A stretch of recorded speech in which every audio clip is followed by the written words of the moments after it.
இயேசு கிறிஸ்துவின் நாமத்தினாலே இந்த காலை வேளையில் கூடி வந்திருக்கிற உங்கள் ஒவ்வொருவரையும் அன்போடு கூட நான் வாழ்த்துகிறேன். இந்த புதிய மாதத்திலும் கூட புதிய கிருபைகளை நமக்கு தினம் தினம் தந்து நம்மை வழி நடத்துகிற நல்ல தகப்பன் இந்த நாளிலும் அவருடைய கிருபையை நம் ஒவ்வொருவர் மேலும் ஊற்றி கொண்டிருக்கிறார். அளவில்லாமல் நம்மை நிரப்பிக் கொண்டிருக்கிறார் என்பதை நான் நிச்சயமாக விசுவாசிக்கிறேன். எல்லாவற்றாலும் நிரப்புகிற தேவன், அவருடைய கிருபை, அவருடைய மகிமை எல்லாவற்றையும் நமக்குள்ளே இன்றைக்கு அவர் வைத்திருக்கிறார். மகிமையின் நம்பிக்கையாக அந்த கிறிஸ்துவே நமக்குள் இருக்கிறார் என்றால், இன்னைக்கு இந்த உலகத்துல எதை குறித்தும் நம்ம பயப்பட வேண்டியதில்லை. இது கிடைக்குமா, அது கிடைக்குமா, இது நடக்குமா, அது நடக்குமா, எதை பற்றியும் யோசிக்க வேண்டியது இல்லை. இன்றைக்கு மகிமையின் நம்பிக்கையாக கிறிஸ்துவே எனக்குள் இருக்கிறார், நான் கிறிஸ்துவுக்குள் இருக்கிறேன் என்றால் இந்த இந்த அகில உலகமும் இந்த முழு பிரபஞ்சமும் நமக்காக எல்லாவற்றையும், அது நமக்கு என்ன தேவையோ அது தானாக நமக்கு கொண்டு வந்து கொடுக்கும். வாசிக்கலாம். ஓசியா 2ஆம் அதிகாரம் 14ஆம் வசனம் முதல் வாசிக்கலாம். 14 முதல் அந்த கடைசி வசனம் வரைக்கும். ஓசியா 2ஆம் அதிகாரம் 14ஆம் வசனம் முதல். ஆயினும் நான் அவளுக்கு நயங்காட்டி அவளை வனாந்தரத்தில் அழைத்து கொண்டு போய் அவளோடு பட்சமாய் பேசி அவ்விடத்திலிருந்து அவளுக்கு அவளுடைய திராட்சை தோட்டங்களையும் நம்பிக்கையின் வாசலாக ஆகோரின் பள்ளத்தாக்கையும் கொடுப்பேன். அப்பொழுது அவள் அங்கே தன் இளவயதின் நாட்களிலும் தான் எகிப்து தேசத்திலிருந்து வந்த நாளிலும் பாடினது போல பாடுவாள். அக்காலத்திலே நீ என்னை இனி பாகாலி என்று சொல்லாமல் ஈசி என்று சொல்லுவாய் என்று கர்த்தர் உரைக்கிறார். பாகால்களுடைய நாமங்களை அவள் வாயிலிருந்து அற்று போக பண்ணுவேன். இனி அவைகளின் பெயரை சொல்லி அவைகளை நினைக்கிற நினைப்பும் இல்லாமல் போகும். அக்காலத்திலே நான் அவர்களுக்காக காட்டு மிருகங்களோடும் ஆகாயத்து பறவைகளோடும் பூமியிலே ஊறும் பிராணிகளோடும் ஒரு உடன்படிக்கை பண்ணி வில்லையும் பட்டயத்தையும் யுத்தத்தையும் தேசத்தில் இராதபடி முறித்து அவர்களை சுகமாய் படுத்து கொண்டிருக்க பண்ணுவேன். நித்திய விவாகத்துக்கென்று உன்னை எனக்கு நியமித்துக் கொள்வேன். நீதியும் நியாயமும் கிருபையும் உருக்க இரக்கமுமாய் உன்னை எனக்கு நியமித்துக் கொள்வேன். உண்மையாய் உன்னை எனக்கு நியமித்துக் கொள்வேன். நீ கர்த்தரை அறிந்து கொள்வாய்.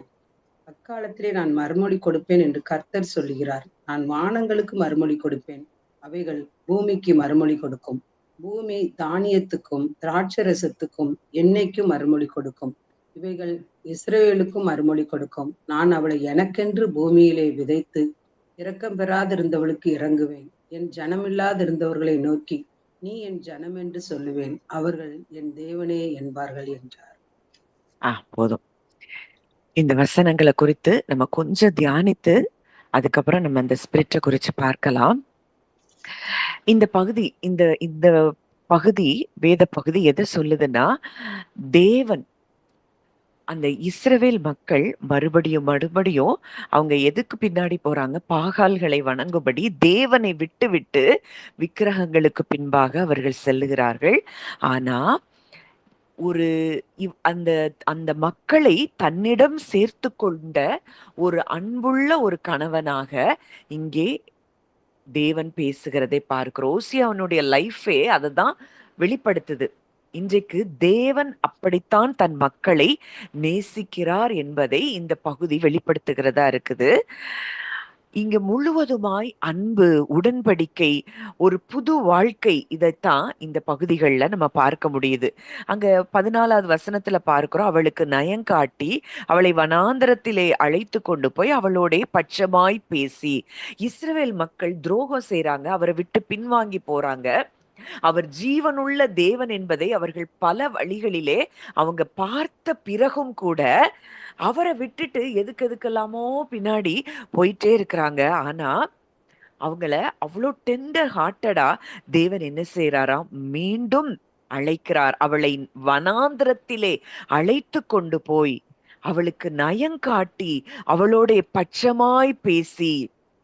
இன்னைக்கு இந்த வனாந்திரம் அப்படிங்கிற ஒரு சூழ்நிலை நம்மளுடைய வாழ்க்கையில எல்லாருக்கும் வரும். நம்ம ஒருவேளை இன்றைக்கு பாகால்களை தான் நம்ம வணங்குறோங்கிறது இல்ல, சிலைகளை வணங்குறோம்னு இல்ல. நம்ம வாழ்க்கையில பல வனாந்தரமான சூழ்நிலைகள், தனிமையின் சூழ்நிலைகள், யாருமே உதவ முடியாத ஒரு சூழ்நிலைகள், இந்த வனாந்தரங்களில தான் தேவன் நம்மோடு கூட பேசுகிறார். அதுதான் அவர் தனிமையில் நம்மோடு பேச தெரிந்தெடுக்கிற ஒரு இடம். அப்ப எனக்கு ஏன் என் வாழ்க்கையில இப்படி ஒரு தனிமை? எனக்கு ஏன் என் வாழ்க்கையில யாருமே உதவி செய்ய முடியாத ஒரு நிலைக்குள்ள நான் இருக்கிறேன் அப்படின்னு நீங்க நினைச்சீங்கன்னா, இந்த வனாந்திரம் தான் தேவன் உங்களோடு கூட பேசுவதற்கு தெரிந்தெடுத்திருக்கிற இடம். நம்முடைய கவனத்த திசை திருப்புகிற இடம். நம்முடைய இருதயத்தோடு பேசுவதற்கு தான் அவர் நம்மை தனிமையின் பாதையில் அவர் நம்மை அழைத்துச் செல்லுகிறார். நம்ம ஹார்ட் டு ஹார்ட் அவர் கூட அட்டாச் ஆகிறதுக்கு, நம்ம கூட அவர் பேசுவதற்கு இந்த இந்த அவரால் தெரிந்தெடுக்கப்பட்ட எல்லாருக்கும் ஒரு தனிமையின் பாதை என்பது வாழ்க்கையில் இருந்திருக்கும், இல்லைன்னா இருக்கும். அது அந்த தனிமையின் பாதையில அவரோடு கூட உறவாடி அதுல இருந்து வெளியில வந்தவர்களும் இந்த இடத்துல நம்ம இருக்கிறோம்.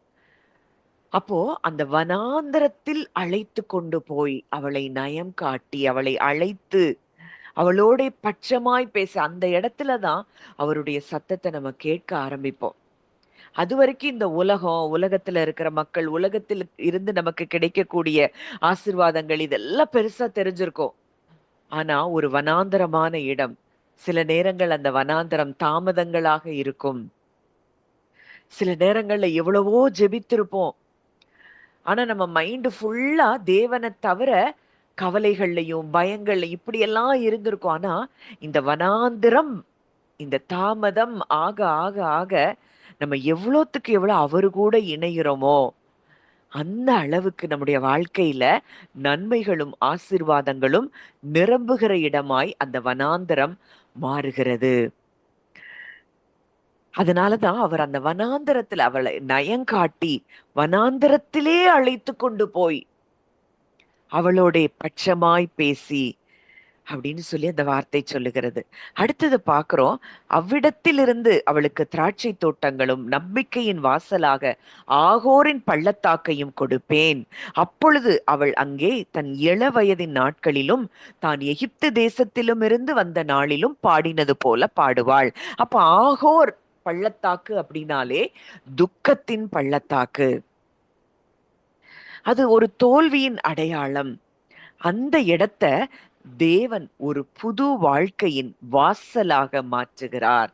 ஆகோரின் பள்ளத்தாக்கை நம்பிக்கையின் வாசலாக அவர் மாற்றுகிறார். எதெல்லாம் நீங்க ரொம்ப இவ்வளவுதான் முடிஞ்சு போச்சு, இந்த காரியத்துல எப்படி ஒரு அற்புதம் நடக்குமா அப்படின்னு நினைச்ச இடங்கள் எல்லாவற்றையும் தேவன் நம்பிக்கையின் வாசலாக மாற்றுகிறார். வசனம் சொல்லுது, அவரிடத்தில் அன்பு கூறுகிறவர்களுக்கு சகலமும் நன்மைக்கு ஏதுவாக நடக்கிறது.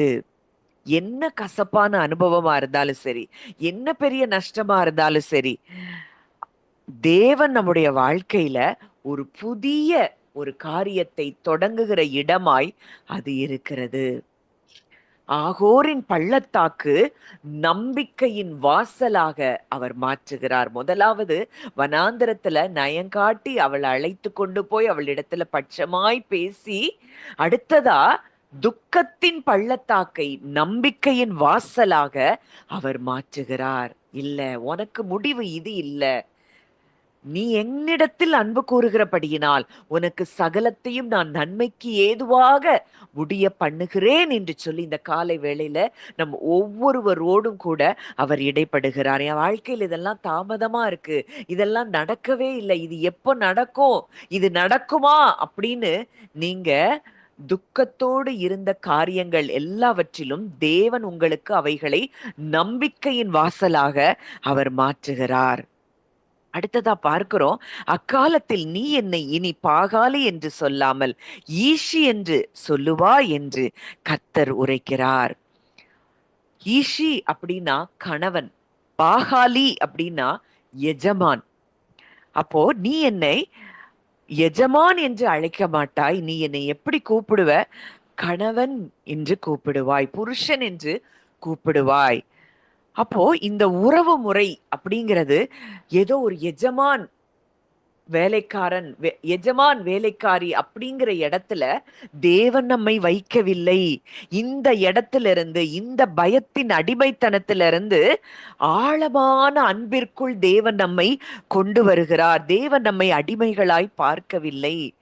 அவர் நமக்கு ஒரு அன்புள்ள கணவனாக, தன் மணவாட்டியிடம் எவ்வளவு நெருக்கத்தை காண்பிக்கிற ஒரு அன்புள்ள கணவன் தன் மணவாட்டியின் இடத்துல எவ்வளவு நெருக்கமாய் அந்த மனைவியை நேசித்து அவளை போஷித்து அவளை காப்பாற்றுகிறானோ, அதே போல தேவன் சொல்றாரு, இனி என்னை நீ எஜமான் என்று அழைக்காமல் என்னை ஈஷி என்று அழைப்பாய், புருஷன் என்று அழைப்பாய்.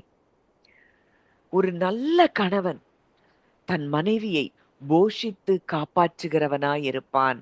அந்த இடத்துல தேவன் அப்படித்தான் அவர் நம்மை நேசிக்கிற இடத்துக்கு அவர் வந்திருக்கிறார், அவர் இருக்கிறார்.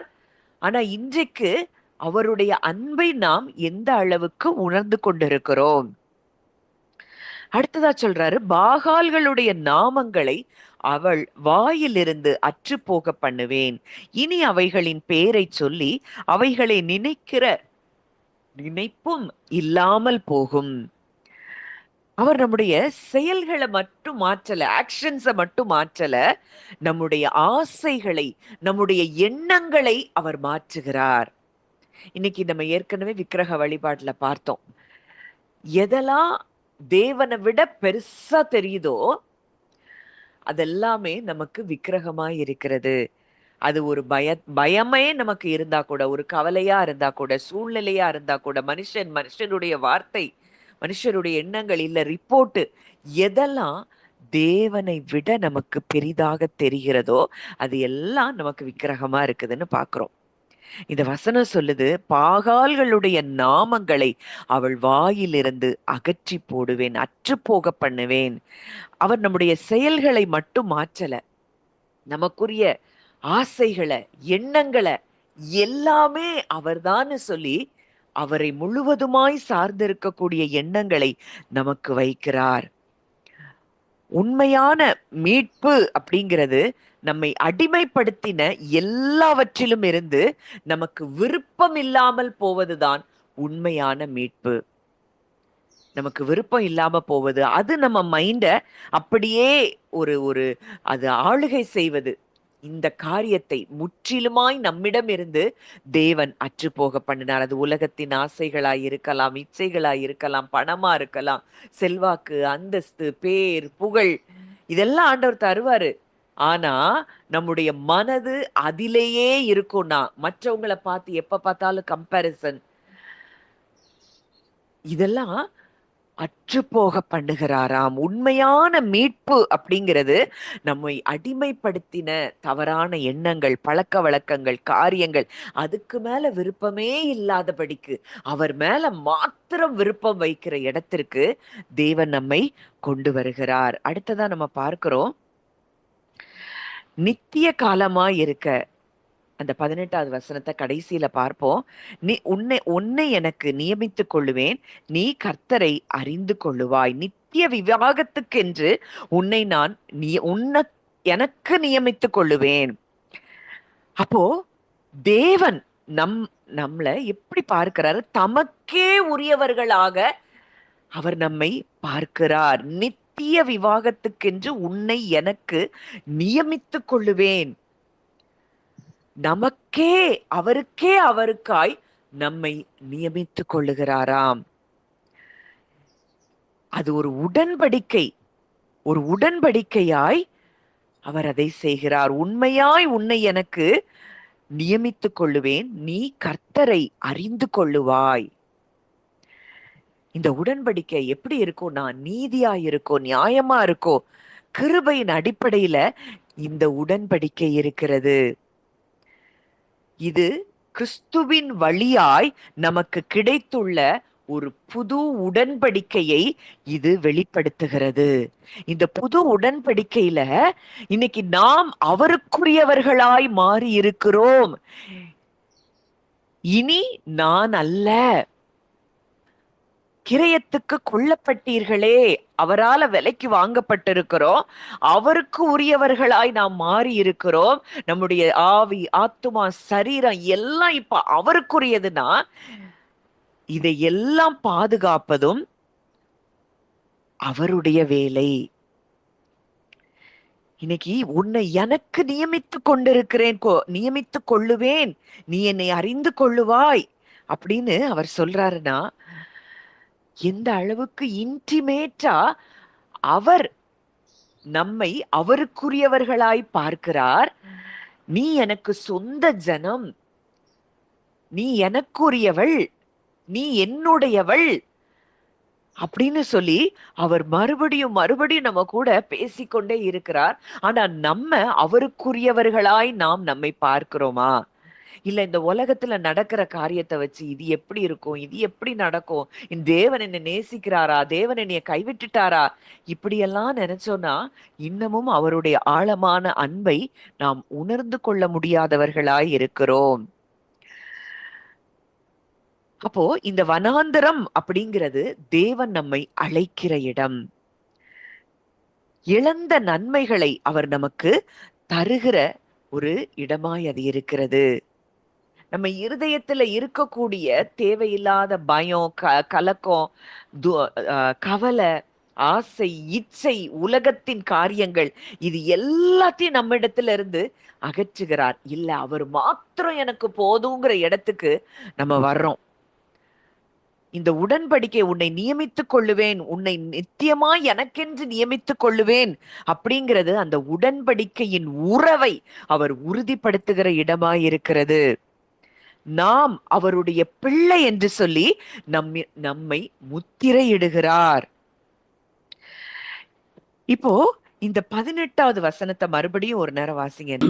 அக்காலத்திலே நான் அவர்களுக்காக காட்டு மிருகங்களோடும் ஆகாயத்து பறவைகளோடும் பூமியிலே ஊறும் பிராணிகளோடும் ஒரு உடன்படிக்கை பண்ணி வில்லையும் பட்டயத்தையும் யுத்தத்தையும் தேசத்திலே இராதபடிக்கு முறித்து அவர்களை சுகமாய் படுத்து கொண்டு இருக்க பண்ணுவேன்.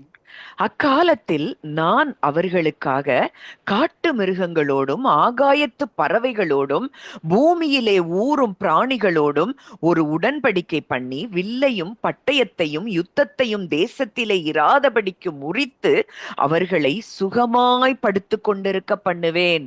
இப்போ நித்திய விவாகத்துக்கென்று நம்மை நியமித்திருக்கிற தேவன் நம்மை சொந்தமாய் அவருடைய மனவாட்டியாய், அவருக்கு பிள்ளைகளாய் நம்மை பார்க்கிற தேவன், நம்மோடு கூட உடன்படிக்கை செய்திருக்கிற தேவன் என்ன செய்யறாரா? காட்டு மிருகங்களோட, ஆகாயத்து பறவைகளோட, பூமியில ஊறும் பிராணிகளோட ஒரு உடன்படிக்கை செய்கிறாரா? என்ன உடன்படிக்கை? அது எதுவும் நம்மை தொடாதபடிக்கு அது கூட உடன்படிக்கை பண்றாரு. என்ன உடன்படிக்கை? என் பிள்ளைகளை, எனக்கென்று நியமித்திருக்கிறவைகளை நீ தொடக்கூடாது. காட்டு மிருகங்களோ, ஆகாயத்து பறவைகளோ, பூமியில ஊறும் பிராணிகளோ, இது கூட அவர் உடன்படிக்கை செய்திருக்கிறார்.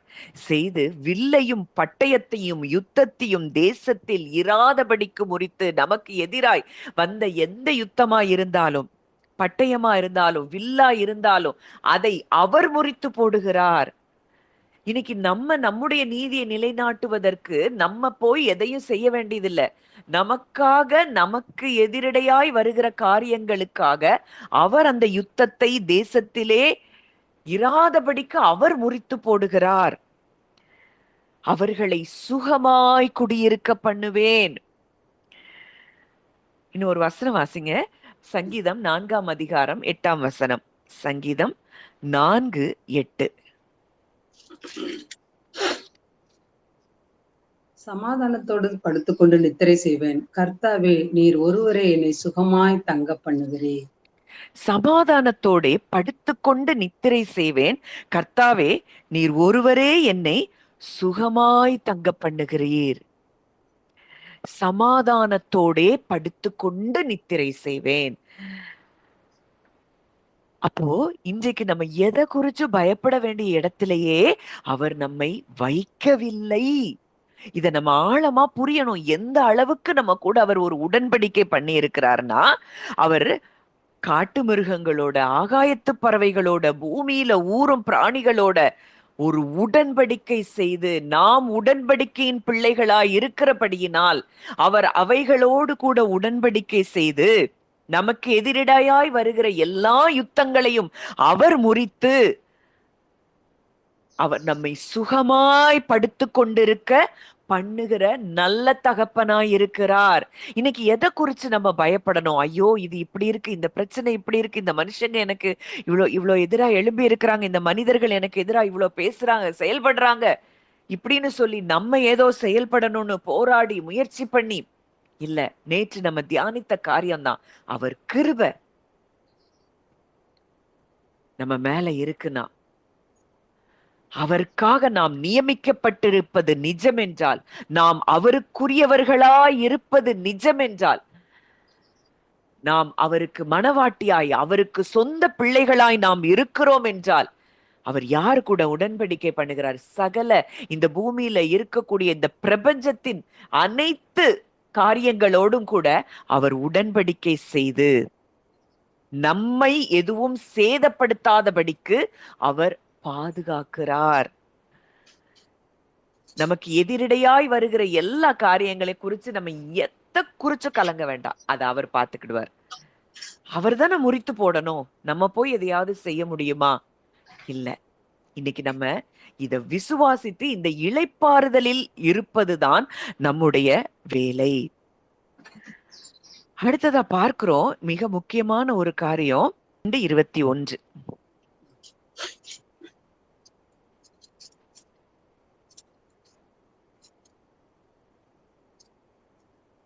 அக்காலத்திலே நான் மறுமொழி கொடுப்பேன் என்று கர்த்தர் சொல்கிறார். நான் வானங்களுக்கு மறுமொழி கொடுப்பேன், அவைகள் பூமிக்கு மறுமொழி கொடுக்கும்.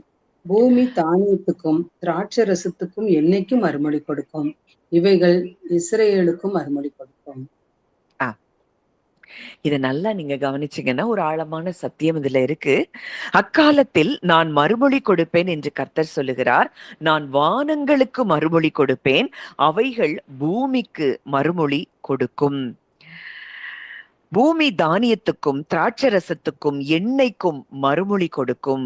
இவைகள் இஸ்ரேலுக்கும் மறுமொழி கொடுக்கும். நான் அவளை எனக்கென்று பூமியிலே விதைத்து இரக்கம் பெறாதிருந்தவளுக்கு இறங்குவேன். என் ஜனமில்லாதிருந்தவர்களை நோக்கி நீ என் ஜனம் என்று சொல்லுவேன், அவர்கள் என் தேவனே என்பார்கள். இது எதை குறிக்குது அப்படின்னு சொல்லி பார்க்கணும்னா,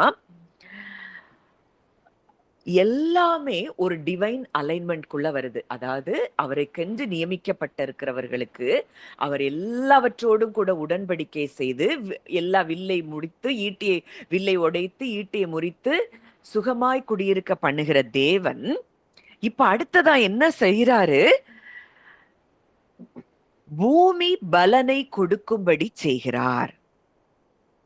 நான் வானங்களுக்கு மறுமொழி கொடுப்பேன், அவைகள் பூமிக்கு மறுமொழி கொடுக்கும். பூமி தானியத்துக்கும் திராட்சரசத்துக்கும் எண்ணெய்க்கும் மறுமொழி கொடுக்கும். அப்போ எப்போ நம்ம இந்த உறவுக்குள்ள நம்ம வர்றோமோ, எவ்ரிதிங் அதுல ஒரு வார்த்தை ஆங்கிலத்துல கொடுக்கப்படும், comes back into divine alignment. எல்லாமே அந்த தெய்வத்துவமான தேவரீக ஒரு அலைன்மெண்ட்டுக்குள்ள எல்லாம் வருது. நம்ம அவருக்குரியவர்கள், அவருக்கு சார்ந்து இருக்கிறவர்கள் அப்படின்னு நம்ம பார்க்கும் பொழுது எல்லாமே நமக்காக செயல்படுகிறது. பூமி தன் பலனை தருகிறது. இப்போ வாசிக்கலாம். ஆதியாகமம் 3வது அதிகாரத்துக்கு போகலாம். ஆதியாகமம் 3:17 17-18. பின்பு அவர் ஆதாமை நோக்கி, நீ உன் மனைவியின் வார்த்தைக்கு செவி கொடுத்து புசிக்க வேண்டாம் என்று நான் உனக்கு விளக்கின விருட்சத்தின் கனியை புசித்தபடினால் பூமி உன் நிமித்தம் சபிக்கப்பட்டிருக்கும். நீ உயிரோடு இருக்கும் நாளெல்லாம் வருத்தத்தோடு அதன் பலனை புசிப்பாய். அது ம். உனக்கு முள்ளும் குறுக்கும் உழைப்பிக்கும். வெளியின் பயிர் வகைகளை புசிப்பாய். ம். அடுத்தது வாசிங்க. நீ பூமியிலிருந்து எடுக்கப்பட்டபடியினால் நீ பூமிக்கு திரும்பும் மட்டும் உன் முகத்தின் வேர்வையால் ஆகாரம் புசிப்பாய். நீ மண்ணாய் இருக்கிறாய், மண்ணுக்கு திரும்புவாய் என்றார். ம். இங்க ஒரு பெரிய வீழ்ச்சி இங்க உண்டாகுது. ஆதாம் தேவனை விட்டு பிரிந்ததைப் போல உணர ஆரம்பித்தான். அவனுடைய மனது, அவனுடைய இருதயத்தின் எண்ணங்கள், கான்ஷியஸ், அவனுடைய அந்த கான்ஷியஸ் எங்க போயிருச்சுன்னா, தேவனை விட்டு பிரிந்ததைப் போல உணர்ந்து அது எங்க போயிட்டு பாதாளத்துக்குள்ள போயிருச்சு. முழுவதுமாய் பாவம், மரணம் என்கிற பிரமாணத்துக்குள்ள அவன் சிக்கிக் கொண்டான். இதனால இங்க தேவன் சொல்றாரு, பூமி உன் நிமித்தம் என்ன ஆயிட்டு சபிக்கப்பட்டிருக்கும். நான் உன்னை சபிக்கிறேன்னு சொல்லல. நீ என்னை விட்டு பிரிந்ததை போல நீ உணர்கிறபடியினால் பூமி உன் நிமித்தம் சபிக்கப்பட்டிருக்கும். நீ உயிரோடு இருக்கும் நாளெல்லாம் வருத்தத்தோடு தான் அதன் பலனை புசிக்கணும். பூமி உனக்கு முள்ளையும் குறுக்கையும் முளைப்பிக்கும். வெளியின் பயிர் வகைகளை நீ புசிப்பாய். நீ உன் முகத்தின் வேர்வையால் ஆகாரம் புசிப்பாய். நீ கஷ்டப்பட்டு போராடி தான் இதெல்லாம் நீ பெறணும். எதுவுமே உனக்கு ஈஸியா கிடைக்காது. ஏன்னா நீ என்னை விட்டு எப்ப பிரிஞ்சது போல நீ உணர்ந்தியோ அந்த நிமிஷமே பூமி தன் பலனை கொடுப்பதுல அது உனக்கு மிகவும் அது உனக்கு ஒரு கடினமான காரியமாய் மாறிவிடும். நீ எப்போ நீ என்னோடு இணைக்கப்படுகிறாயோ அப்போ இந்த பூமியில் உள்ள அனைத்தும் உனக்காக அது ஆசீர்வாதமாய் மாறும். இததான் ஓசியா 2ல அங்கே அவர் சொல்லுகிறதை நாம் பார்க்கிறோம். இப்போ நம்முடைய இருதயம் முற்றிலுமாய் அவரை சார்ந்து இந்த உறவுக்குள்ள எனக்கு எது நடந்தா என்ன, அப்பா என்னோடு கூட இருக்கிறார், அவர் எல்லாவற்றோடும் கூட காட்டு மிருகங்களோட ஊரும் பிராணிகளோட இந்த சர்வத்தோடையும் அவர் உடன்படிக்கை பண்ணி நாம் சுகமா இருக்கும்படிக்கு இதெல்லாம் நம்மளை டிஸ்டர்ப் பண்ணக்கூடாதுன்னு அது கூட அவர் உடன்படிக்கை செய்திருக்கிறார். அது மாத்திரம் இல்ல, நான் பேசுவேன். அந்த வசனம் ஓசியா 2:21. மறுபடியும் வாசிக்கலாம். ஓசியா 2:21. அக்காலத்திலே நான் மறுமொழி கொடுப்பேன் என்று கர்த்தர் சொல்லுகிறார். நான் வானங்களுக்கு மறுமொழி கொடுப்பேன், அவைகள் பூமிக்கு மறுமொழி கொடுக்கும். நான் வானங்களுக்கு மறுமொழி கொடுப்பேன், அவைகள் பூமிக்கு மறுமொழி கொடுக்கும். எல்லாம் இந்த பூமியில இருக்கிற எல்லாமே நமக்கு சாதகமாய் செயல்பட ஆரம்பிக்கும். முதல் ஆதாம் அங்கே பூமியில இருந்து எதையுமே பெற்றுக்கொள்ள முடியாதபடி கஷ்டப்பட்டு உழைக்கணுங்கிற இடத்துக்கு அவன் வந்தான். எப்போ நம்ம இந்த உடன்படிக்கைக்குள், புதிய உடன்படிக்கைக்குள் நம்ம வந்ததை நாம் அறிகிறோமோ, உணர ஆரம்பிக்கிறோமோ, இன்றைக்கு என் தேவன் எனக்காக காட்டு மிருகங்களோடும் ஊரும் பிராணிகளோடும் இந்த பிரபஞ்சத்துல இருக்கிற எதுவுமே என்னை தாக்காதபடிக்கு அவர் உடன்படிக்கை செய்திருக்கிறார் என்றால், என்னை சுகமாய் குடியிருக்கும்படிக்கு அவர் எல்லாவற்றோடும் கூட உடன்படிக்கை செய்திருப்பார் என்றால், அவர் நமக்காக யுத்தங்களை செய்கிறார் என்றால், நான் நிச்சயமா சுகமா படுத்து கொண்டிருப்பேன். கர்த்தாவே, நீர் ஒருவரே என்னை சுகமாய் குடியிருக்க பண்ணுகிறீர். அவரே நம்மை சுகமாய் குடியிருக்க பண்ணுகிற தேவனாய் இருக்கிறார். அது மாத்திரம் இல்லை, இந்த முழு உலகமும் பிரபஞ்சமும் நமக்கு ஆசீர்வாதத்தை கொடுக்கும்படிக்கு அவர் செயல்படுகிறார். அவர் பேசுறார். வானங்களுக்கு மறுமொழி கொடுக்கிறார், அவைகள் பூமிக்கு மறுமொழி கொடுக்கும். பூமி நமக்கு எல்லா பலனையும் தருது. தானியத்தையும் திராட்சரசத்தையும் எண்ணெய்க்கும் மறுமொழி கொடுக்கும். அப்போ தேவனோடு கூட இருக்கக்கூடிய அந்த ரிலேஷன்ஷிப்ல ஒரு ரெஸ்டோரேஷன் வரும்போது அங்கே ஜீவன் எல்லா பகுதிகள்ல இருந்தோ ஜீவன் செயல்பட ஆரம்பிக்கிறது. ஜீவனின் ஆவியின் பிரமாணத்துக்குள்ள நம்ம வந்துட்டோம்னா இந்த பாவம் மரணம் என்கிற பிரமாணத்திலிருந்து விடுதலையாகி கிறிஸ்து இயேசுவுக்குள்ள நம்ம வந்து ஜீவனின் ஆவியின் பிரமாணத்துக்குள்ள வந்துட்டோம்னா இந்த முழு உலகமும் நமக்கு தேவையானவைகளை அது நமக்கு கொண்டு வந்து தரும். ஏன்னா அவர் அந்த எல்லா காரியத்தோட, அது நமக்கு பூமிக்குரிய பலன், மிருகங்களோட, ஊரும் பிராணிகளோட எல்லாத்தோடையும் அவர் உடன்படிக்கை செய்திருக்கிறார். நமக்காக அவர் அது எல்லாவற்றுக்கூடையும் உடன்படிக்கை செய்திருக்கிறார். இன்னைக்கு எந்த இடத்துல இருந்தோ, இன்னைக்கு எந்த இடத்துல வந்திருக்கிறோம், இன்னைக்கு நம்முடைய தேவை, அதனாலதான் அவர் சொல்றாரு, நீ தேவையை குறிச்சு கலங்க வேண்டியதில்லை.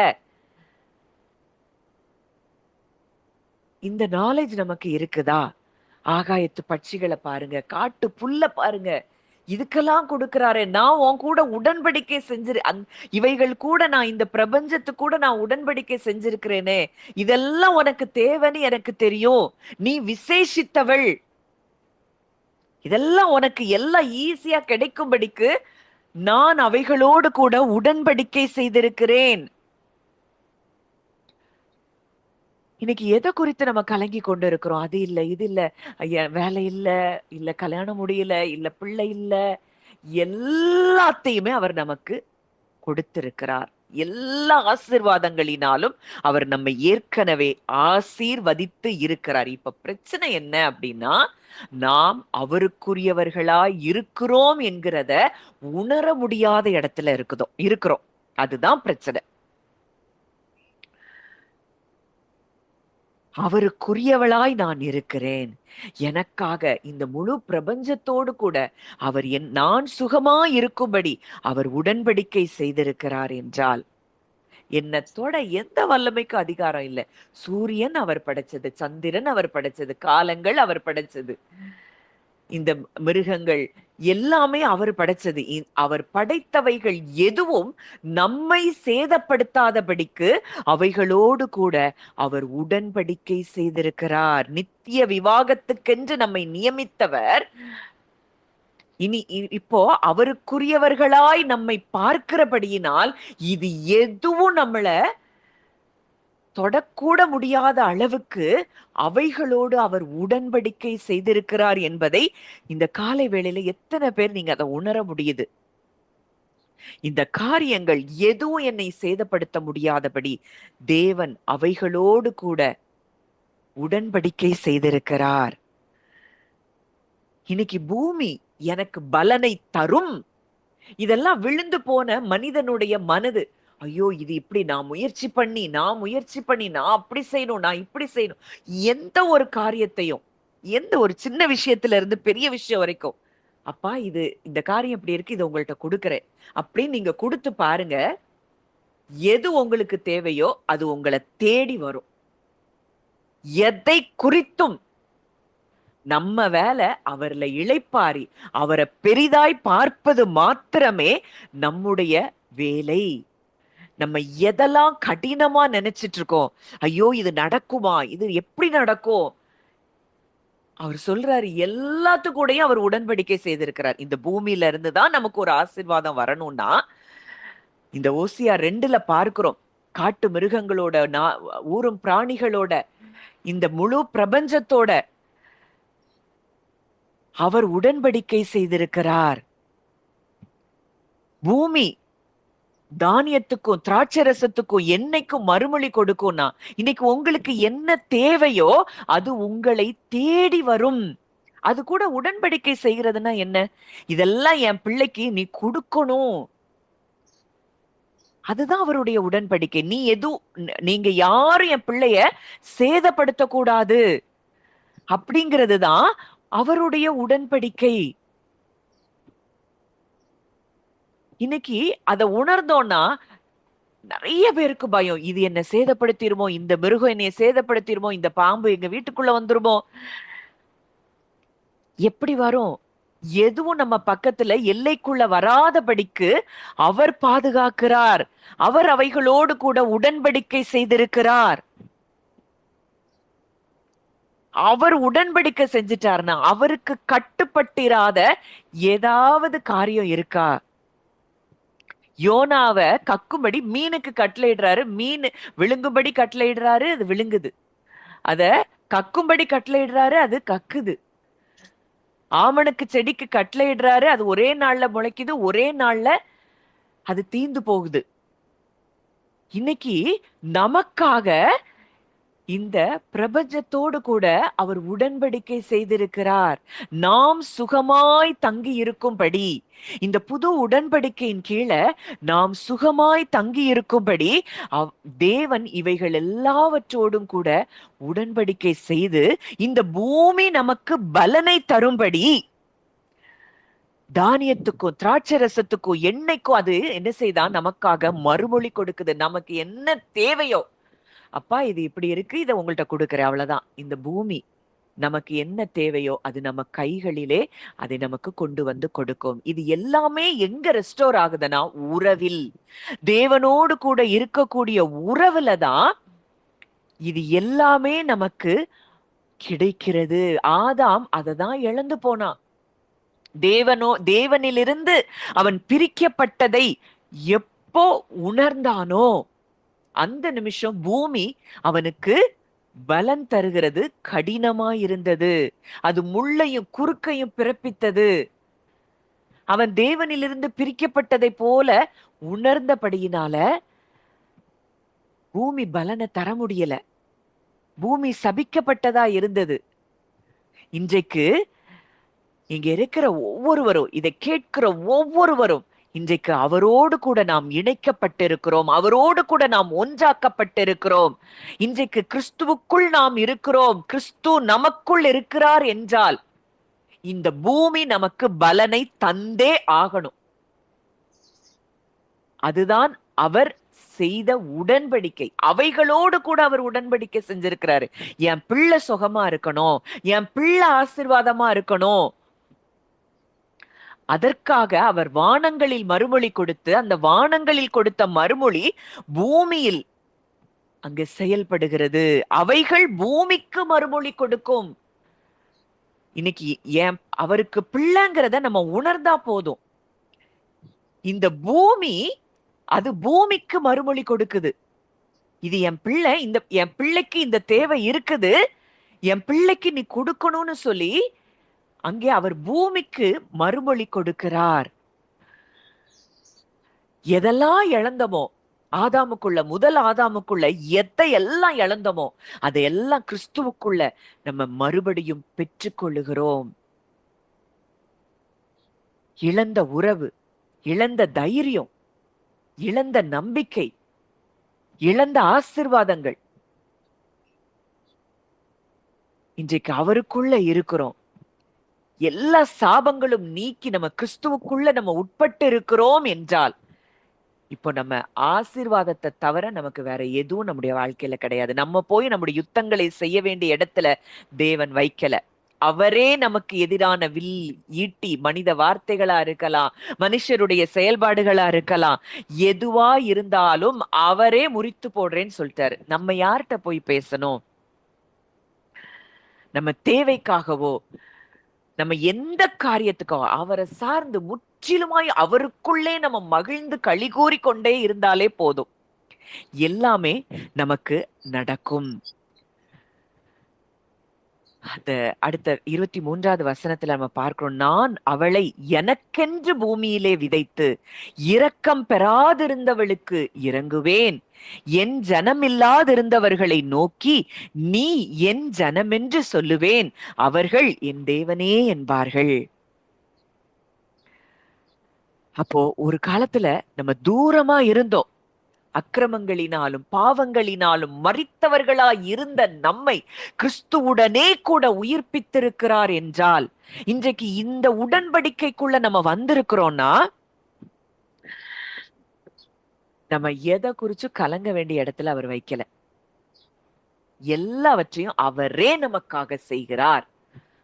அவர் வானங்களில் மறுமொழி கொடுத்து அவைகள் பூமியில் வெளிப்படுகிறது என்றால், இந்த முழு உலகமும், இந்த உலகத்துல இருந்து நமக்கு என்னென்ன பிளெஸிங் வரணுமோ அது எல்லாம் நம்மளை தேடி வரும்.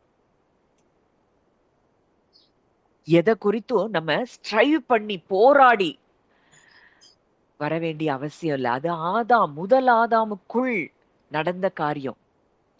இங்க எல்லாமே அபண்டன்ஸ்ல தான் தேவன் நமக்கு வைத்திருக்கிறார். மகிமையின் தேவன் நம்முடைய குறைவுகளை எல்லாம் கிறிஸ்து இயேசுவுக்குள்ள அவர் நிறைவாக்குகிறாராம். எந்த குறைவும் இருக்காது, நமக்கு எந்த குறைவும் இருக்க முடியாது. அவர் நம்மை மன்னிக்கிறதோட அவர் நிறுத்தி விடல. அவர் நம்ம கூட நெருக்கமாய் நம்முடைய அடையாளத்தை, நம்முடைய நோக்கத்தை மறுபடியும் அவர் என்ன செய்கிறார்? கட்டி எழுப்புகிற நல்ல தகப்பனாய் இருக்கிறார். நம்ம தூரமா போனதை போல உணர்ந்தா கூட அவர் நம்மளை தேடி வந்து வனாந்திரத்துல நயங்காட்டி நம்மை அழைத்து நம்மை அவருக்காக அவர் நியமித்து, இன்னைக்கு நீ எஜமான்னு என்னைய சொல்ல வேண்டாம், நான் உனக்கு கணவனாய் இருக்கிறேன். இததான் ஏசாயா 54 பார்க்கிறோம். உன் சிருஷ்டிகரே உனக்கு நாயகர். உன் சிருஷ்டிகரே உனக்கு நாயகர். Your maker is your husband. அவர் என்ன பண்ணியிருக்கிறாரு? நமக்காக எல்லாவற்றோடையும் உடன்படிக்கை பண்ணி நம்ம சுகமா இருக்கும்படி, நம்மை எதுவும் சேதப்படுத்தாதபடி அவர் இந்த சர்வத்து கூடயும் அவர் என்ன செய்திருக்கிறார்? உடன்படிக்கை செய்திருக்கிறார்னா எது நம்மை சேதப்படுத்த முடியும்? இன்னைக்கு எதெல்லாம் உங்க இருதயத்துல நீங்க பயந்து கொண்டு இருக்கிறீங்க? ஐயோ, இது இப்படி ஆயிருமா, அது அப்படி ஆயிருமா, இப்படி நடந்துருமா, அப்படி நடந்துருமானா இன்னமும் நீங்கள் உங்களை அவருக்குரியவர்களாய் உணரவில்லை. அவருக்குரியவர்களா நீங்க உணர ஆரம்பிச்சீங்கன்னா எதை பத்தியும் கவலை இருக்காது. ஏன்னா எல்லாத்துக்கூடயும் அவர் உடன்படிக்கை பண்ணி இருக்கிறாரு. எனக்கு என்ன தேவையோ அவர் தருவார். நான் எப்படி செயல்படணுமோ அந்த ஞானத்தையும் அவர் எனக்கு தருகிறார் அப்படின்னு முற்றிலுமாய் அவரை சார்ந்து நம்ம வாழ ஆரம்பிக்கும் பொழுது பூமி தன் பலனை தரும். இதெல்லாம் விழுந்து போன ஆதாம்ல பூமி பலனை தர எல்லாம் சொல்றாரு. இப்படி வேதத்துல ஒவ்வொரு பரிசுத்தவான அவர் அழைக்கும் போது ஆபிரகாம் அழைக்கிறாரு. அழைச்சு சொல்றாரு, நான் உன்னை ஆசீர்வதித்து உன்னை பலுகி பெருக பண்ணுவேன், நீ ஆசீர்வாதமா இருப்பாய் அப்படின்னு வாக்கு தத்தத்தை கொடுத்து உடன்படிக்கை பண்ணி அங்க ஆபிரகாம ஆசீர்வதிக்கிறாரு. அவன் விசுவாசித்தான். அந்த விசுவாசத்தினால அவன் எல்லாவற்றையும், அத்தனை தேவன் கொடுத்த ஆசீர்வாதங்களையும் அவன் சுதந்திரித்து கொள்ளுகிறான். இன்னைக்கு நம்ம வேலை இதேதான். நம்ம தேவனுக்குரியவர்கள் என்பதை நாம் விசுவாசிச்சா போதும். நமக்கு தேவையான அனைத்தும் பாதுகாப்பு, தேவையான ஆசீர்வாதம் எல்லாம் நம்மை தேடி வரும். அவன் ஒருவனாய் இருக்கையில் அவனை அழைத்து, அவனை ஆசீர்வதித்து, அவனை பெருக பண்ணி இருக்கிறார் என்றால், இதெல்லாம் கிறிஸ்துவுக்கு முன்னாடியே ஆபிரகாமுக்கு நடந்திருக்கோம்னா, இன்றைக்கு கிறிஸ்துவுக்குள்ள நம்ம ஆபிரகாமுக்கு பிள்ளைகளா இருக்கிறோம்னா, இன்னைக்கு இந்த உலகம், இந்த பூமி நமக்கு எப்படி தன் பலனை தராமல் போகும்? அவருடைய உறவுல நம்ம ரெஸ்டோர் ஆகும்போது, ஆதாம் அவரோடு கூட பிரிக்கப்பட்டதை, அவரோடு கூட இருந்த உறவிலிருந்து பிரிக்கப்பட்டதை அவன் உணர்ந்தான். அங்க பூமி பலனை தர முடியாமல் போயிற்று. ஆனா இப்போ கிறிஸ்துவுக்குள்ள இருக்கிற நம்ம கூட அவர் உடன்படிக்கை செய்திருக்கிறார். எதுவும் நம்மை சேதப்படுத்த முடியாதபடிக்கு அவர் உடன்படிக்கை செய்திருக்கிறார். எந்த காரியம் நமக்கு எதிரா வந்தாலும் அதையெல்லாம் அவர் முறித்து போடுவதாக நமக்கு வாக்கு கொடுத்திருக்கிறார். நம்மை சுகமாய் குடியிருக்க பண்ணும்படிக்கு வாக்கு கொடுத்திருக்கிறார்.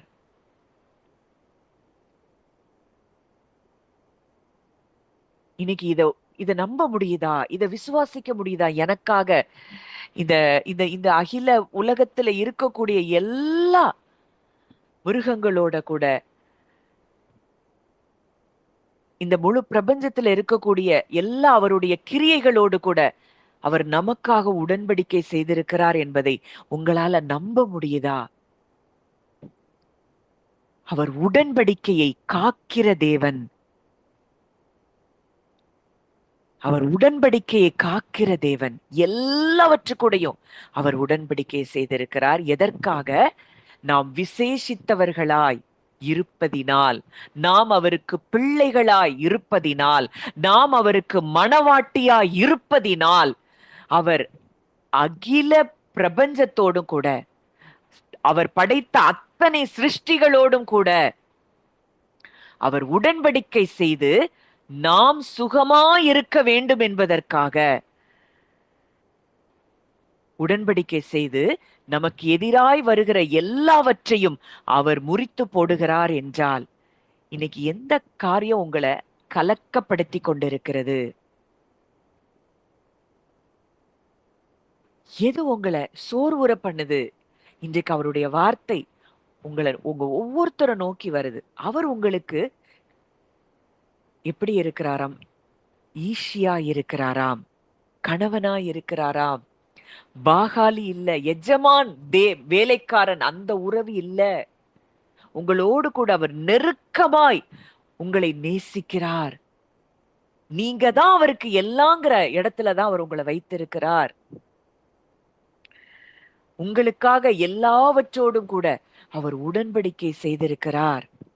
இந்த ஓசியா 2:14 வசனத்துல இருந்து நீங்க நல்லா தியானிச்சு பாருங்க. இதுவும் நம் ஒவ்வொருவருக்காகவும் எழுதப்பட்ட புது உடன்படிக்கைக்குரிய ஒரு ஆசிர்வாதம்.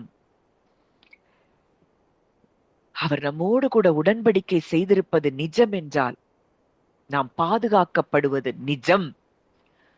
இன்னைக்கு இதெல்லாம் உணராம இந்த உலகத்துல இருக்கிற காரியம், உலகம் கொடுக்கிற ரிப்போர்ட், உலகம் கொடுக்கிற பல சயின்ஸ் டெக்னாலஜி, இதுதான் தேவனை அறிகிற அறிவுக்கு விரோதமாய் எழும்புகிற மேட்டிமையான எண்ணங்கள்.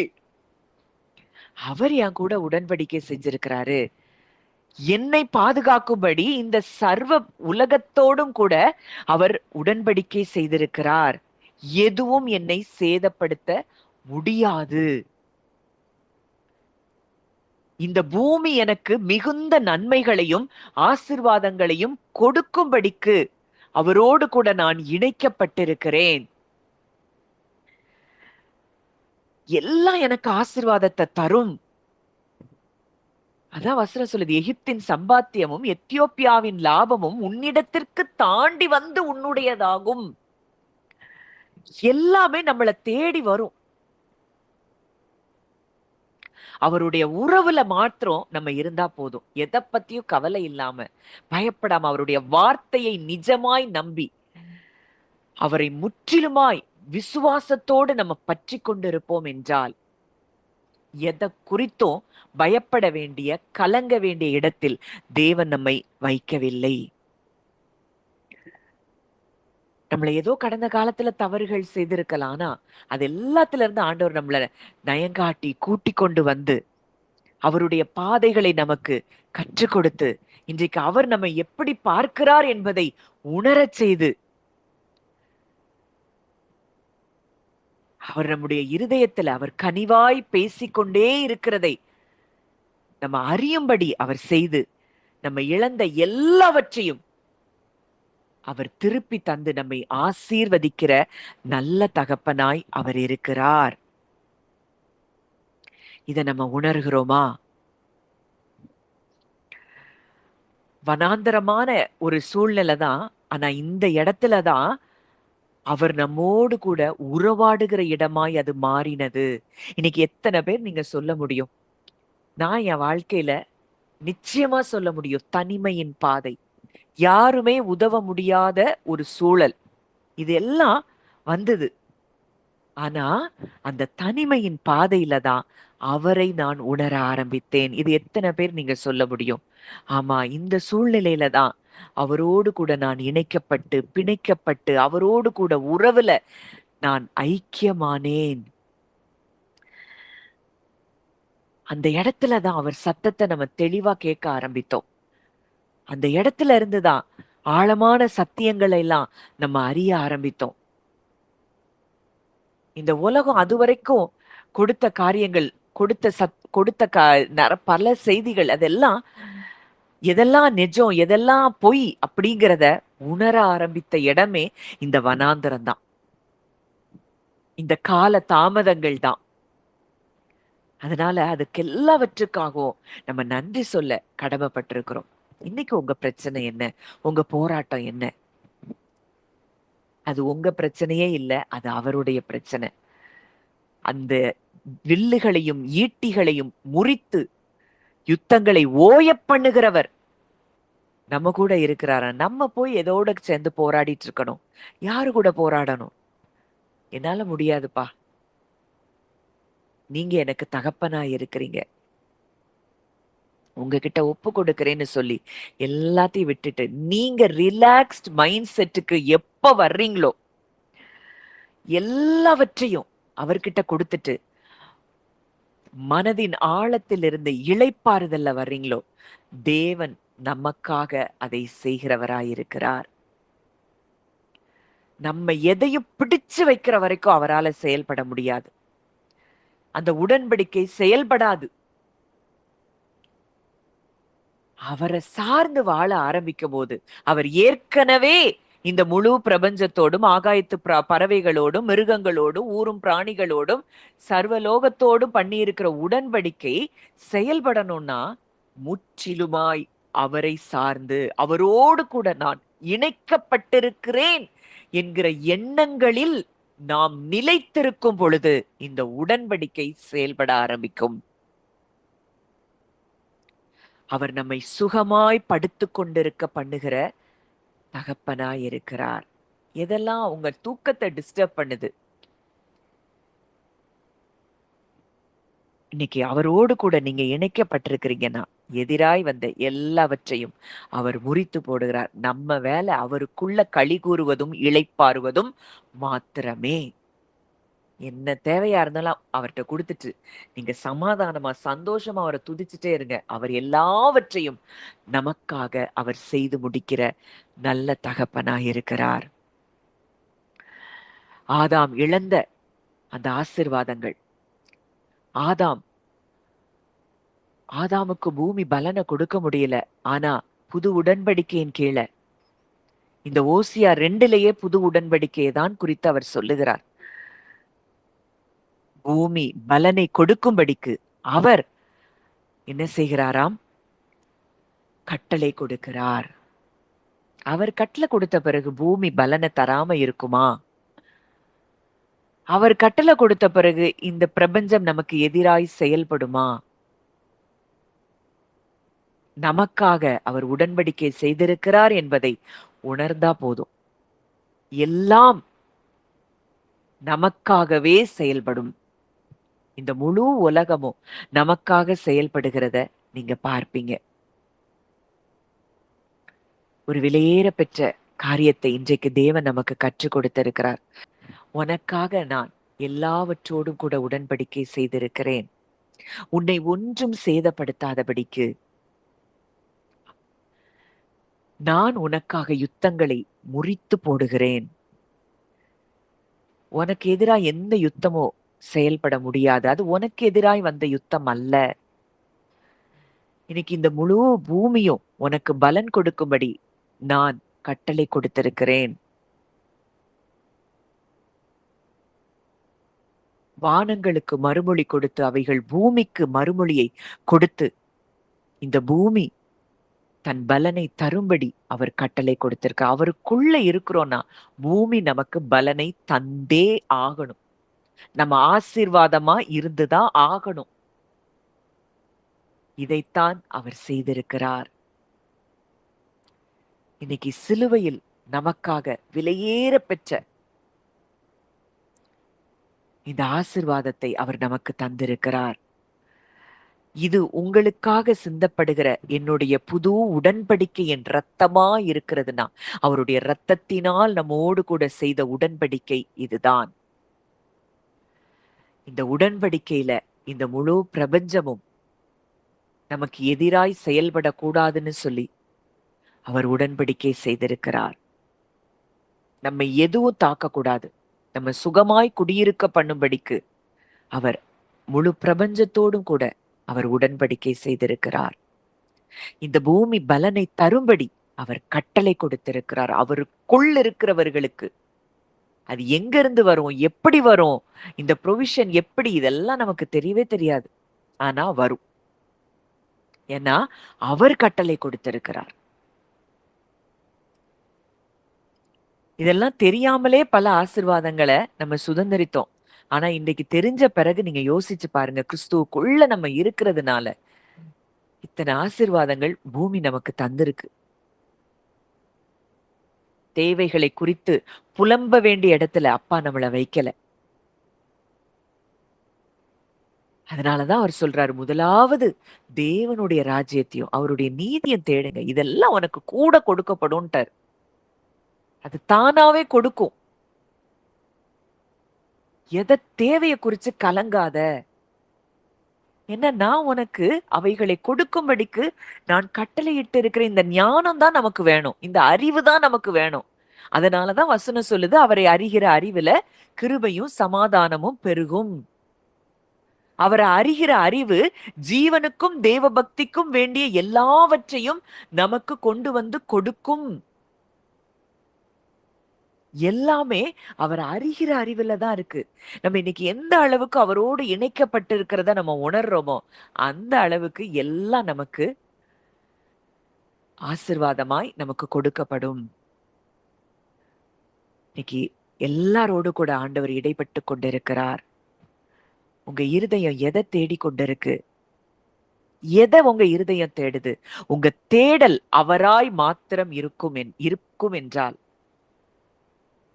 நீங்க உங்க தேவைக்காக நீங்க கலங்கவே மாட்டீங்க. நம் தேவையே அவர் மாத்திரம்தான். அவரோடு கூட இணைக்கப்பட்டிருக்கிறதும், அவரோடு கூட உறவாடுவதும், அவரோடு கூட ஒன்றாக இருப்பதும் தான் உங்க தேவைங்கிற இடத்துக்கு. இந்த ரிலேஷன்ஷிப் ரெஸ்டோர் ஆனா எல்லாமே ரெஸ்டோரேஷனுக்குள்ள வந்துரும். முதல் ஆதாம் அந்த உறவுல தான் அவன் விழுந்து போனான். தேவனோடு கூட இருந்து பிரிக்கப்பட்டதா அவன் உணர்ந்து போனான். இந்த பூமி பலன் கொடுக்காமல் போனது. எப்போ இன்னைக்கு புது உடன்படிக்கையின் கீழே நான் வந்திருக்கிறேன், 2ஆம் ஆதாமாகிய கிறிஸ்துவுக்குள்ள நான் வந்திருக்கிறேன் அப்படிங்கிறத நீங்க உங்க மனது இத புரிய ஆரம்பிக்கும் பொழுது, அறிய ஆரம்பிக்கும் பொழுது எல்லாமே உங்களுக்கு சாதகமாய் செயல்படுகிறதை நீங்கள் பார்ப்பீர்கள். இதுவே நிஜம், இதுவே சத்தியம். இத உங்க ஆவியில இந்த ஆசீர்வாதம் எல்லாத்தையும் அவர் உங்களுக்கு வச்சுட்டாரு. இத உங்க மனதுக்கு நீங்க என்ன செய்யணும்? ஆவியில இருந்து மனது இதை பெறும் பொழுது, மனது மறுரூபம் ஆகும் பொழுது எல்லாம் உங்களுக்கு சாதகமாய் மாறும். இவ்வளவு பெரிய ஆசீர்வாதம். இன்னைக்கு பழைய ஏற்பாட்டிலேயே இந்த புது உடன்படிக்கையின் ஆசீர்வாதத்தை குறித்து இவ்வளவு தெளிவா அவர் பேசியிருக்கிறார்னா, இன்றைக்கு கிறிஸ்துவுக்குள்ள இருக்கிற நமக்கு எல்லாவற்றையும் நாம் சுதந்திரிப்பது எவ்வளவு நிச்சயம். அதனால பயப்படாதீங்க, கவலைப்படாதீங்க, தேவையை குறிச்சு கலங்காதீங்க. அவர்கிட்ட கொடுத்துட்டு சந்தோஷமா அவருக்குள்ள இருக்கிற அந்த ஒன்னஸ்ல என்ஜாய் பண்ண ஆரம்பிங்க. அது எல்லாம் உங்களுக்கு தானாய் உண்டாகும். இதை உணர்ந்தவர்களா அப்படியே கொஞ்ச நேரம் நம்ம ஜெபிக்கலாம். நல்ல தகப்பனே, நன்றியோடு உம்மை துதிக்கிறோம், ஸ்தோத்தரிக்கிறோம் அப்பா. இந்த காலை வேளையில அதிசயமாய் ஆச்சரியமாய் எங்களுக்கு ஒவ்வொரு நாளும் வார்த்தைகளை தருகிறவர், இந்த நாளிலும் உம்முடைய வார்த்தைகளை எங்களுக்கு தந்திருக்கிறீரப்பா. நாங்க யாருன்னு புரியும்படி எங்களோடு கூட நீங்க என்ன உடன்படிக்கை பண்ணி இருக்கிறீங்க, நாங்க சுகமாய் வாழும்படி எது கூடலாம் நீங்க உடன்படிக்கை பண்ணி இருக்கிறீங்கிறத நாங்க உணர நீங்க உதவி செஞ்சீங்கப்பா. பரிசுத்த ஆவியானவரே, உமக்கு நாங்கள் நன்றி செலுத்துகிறோம். எங்க இருதயத்துல இருக்கக்கூடிய தேவையில்லாத எல்லா எண்ணங்கள், நினைவுகள், விக்கிரகங்களா இருந்த எண்ணங்கள், அதெல்லாவற்றையும் நீர் அகற்றி போட்டு உண்மை எங்களை நீங்க நித்திய விவாகத்துக்கென்று நியமித்திருக்கிறீங்கப்பா. நீங்க ஈஷி எங்களுடைய அப்பா மணவாட்டிகளாய் நாங்க இருக்கிறோம். எங்களுக்குரிய எல்லாவற்றையும் நீரே பார்த்து கொள்ளுகிறீரப்பா.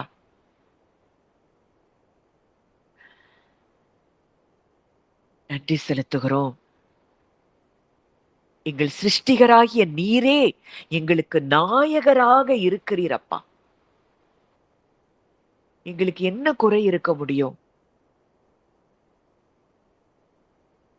எல்லாவற்றையும் எங்களை பாதுகாப்பது நீங்க. எங்களுக்கு இந்த பூமி ஆசீர்வாதத்தை கொடுக்கும்படி கட்டளையிட்டிருக்கிறது நீங்க. எங்க யுத்தத்தை ஓய பண்ணுகிறவர் நீங்க தான்ப்பா. நாங்க எதை குறிச்சு கலங்கணும்? அந்த இடத்துல நீங்க எங்க வைக்கல. ஏன்னா நீர் நித்திய விவாகத்துக்கென்று எங்களை நியமித்து உம்முடைய சொந்த பிள்ளைகளா எங்களை மாற்றி இருக்கிறீர். இன்னைக்கு எதுக்காகவும் நாங்க எங்க தேவைக்காக கலங்க வேண்டிய இடத்துல நாங்க இல்ல. முற்றிலும் நாங்கள் உம்மோடு கூட இணைக்கப்பட்டவர்களாய் ஒவ்வொரு நொடி பொழுதும் நாங்கள் உணர எங்களுக்கு நீங்க கிருபை தாங்க. எல்லாமே எங்களுக்கு சாதகமாய் செயல்படுகிறதை நாங்கள் உணர்கிறோம் அப்பா. இந்த இயற்கையும் இந்த பிரபஞ்சத்தில் உள்ள அனைத்தும் கிறிஸ்துவுக்குள் இருக்கிற எங்களுக்கு அது சாதகமாய் செயல்படும்படி நீர் கட்டளை கொடுத்திருக்கிறீர் அப்பா. இந்த இயற்கை எங்களை சேதப்படுத்தாதபடிக்கு நீர் அவைகளோடு கூட நீர் உடன்படிக்கை செய்திருக்கிறீர் அப்பா. இந்த அறிவை நாங்கள் பெற எங்களுக்கு கிருபை செய்தீர். அதற்காக நன்றி செலுத்துகிறோம். இது அநேகருக்கு நாங்க கொண்டு போக எங்களுக்கு நீங்க கிருபை தாங்க. இதுதான் சத்தியம், இதுதான் சுவிசேஷம் என்பதை நாங்கள் அறிந்து கொண்டோம் அப்பா. இது எல்லா ஜனங்களும் அறிந்து கொள்ள பிரகாசமுள்ள மனக்கண்களை நீங்க தாங்கப்பா. இந்த பூமியில உம்முடைய ராஜ்யம் ஸ்தாபிக்கப்படுவதை நாங்கள் பார்க்கணும். எங்களை அதற்காக நீர் தெரிந்தெடுத்திருக்கிறீர். தேவ புத்திரர்களுக்கு எழும்பும் பொழுது சர்வ சிருஷ்டியும் அங்க களி கூறுமே அப்பா. தேவ புத்திரர்கள் எழும்பும்படிக்கு சர்வ சிருஷ்டியும் அங்க பிரசவ வேதனைப்பட்டு கொண்டு இருக்கிறதுன்னு பார்க்கிறோம். இந்த அறிவு இல்லாததுனாலதான் எல்லாமே ரெஸ்டோரேஷனுக்குள்ள நீங்க கொண்டு வர நீர் சித்தம் வைத்திருக்கிறீர் அப்பா. நன்றி செலுத்துகிறோம் அப்பா. வந்த ஒவ்வொருவரையும் மனதார நான் பிளஸ் பண்றேன். விதைக்கப்பட்ட இந்த வார்த்தை ஒவ்வொருவருடைய இருதயத்திலும் பல மடங்கு கிரியை செய்ய வேண்டும் என்று சொல்லி நான் ஜெபிக்கிறேன் அப்பா. உம்முடைய கரத்திலே ஒவ்வொருவரையும் தாழ்த்தி ஒப்பு கொடுக்கிறோம். காத்துக்கொள்ளும், வழி நடத்தும். இயேசுவின் மூலம் கேட்கிறோம் ஜீவனுள்ள நல்ல பிதாவே. ஆமேன், ஆமேன்.